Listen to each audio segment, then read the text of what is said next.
సొంత కార్యక్రమాలు వీటి గురించి అసలు ఎక్కడా కూడా ప్రాధాన్యత ఇవ్వాలి. కుటుంబాలను పక్కన పెట్టాం, పర్సనల్ లైఫ్ని పక్కన పెట్టాం.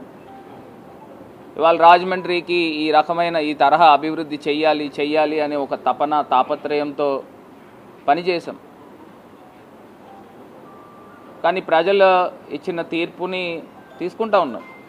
కానీ ఎందుచేతన ఈ రకమైన ఓటింగ్ ప్యాటర్న్ జరిగిందనేది కూడా అంతు చిక్కటంలా. ఇవాళ గతంలో ఎంతోమంది ఎంపీలు అయ్యారు, ఎంతోమంది ఎమ్మెల్యేలు అయ్యారు, మేయర్లు అయ్యారు.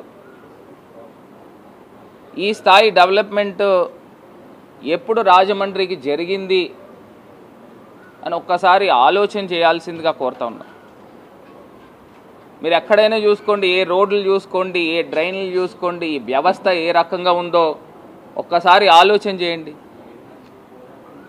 మరి ఈ తరహాలో డెవలప్మెంట్ చేసి ఉన్నాం. చేసినప్పటికీ కూడా ప్రజల యొక్క విశ్వాసము పూర్తి స్థాయిలో ఎందుకు పొందలేకపోయాం? అవి ఓట్లు మళ్లించేంత విధంగా పొందలేకపోయినామా, లేకపోతే మేము ఎక్కడికి వెళ్ళినా అభిమానం కనబడతా ఉండేది, ఆ అభిమానం ఎక్కడ ఉందనేది కూడా, ఎక్కడికి వెళ్ళిపోయిందనేది కూడా తెలియటం లేదు. మరి ఒక ఇంత బాధాకరమే. ఎందుచేతనంటే ఇదే ఎదురుగుండా ఈ రోడ్లోనే కనబడుతూ ఉంది ఈ మోరంపూడి ఫ్లైఓవర్. ఈ ఫ్లైఓవర్ ప్రాంతంలో ఉన్న ప్రజలు 30 సంవత్సరాల నుంచి చాలామంది అంగవైకల్యంకి గురైన వాళ్ళు ఇదే ప్రాంతంలో ఉన్నారు. ఈ ఫ్లైఓవర్లో యాక్సిడెంట్లు జరిగిన వాళ్ళు చాలామంది, చనిపోయిన వాళ్ళు చాలామంది ఉన్నారు.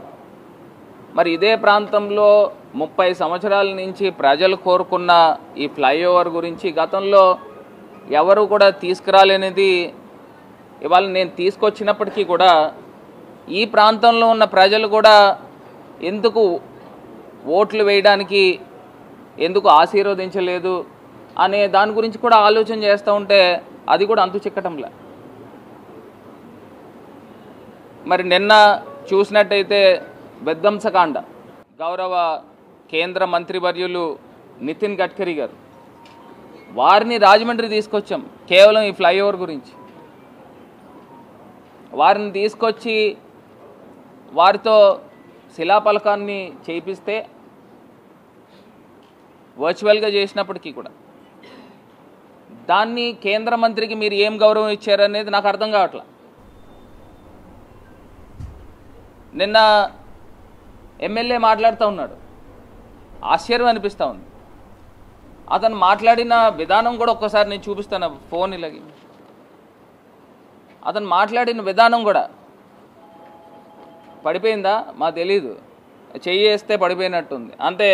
నాణ్యత లేని కట్టడం అనుకుంటా. మాట్లాడే మాటల్లో ఎంత దారుణంగా మాట్లాడుతూ ఉన్నాడు. ఆ పక్కన ఉన్న అతను కూడా చెప్తా ఉన్నాడు,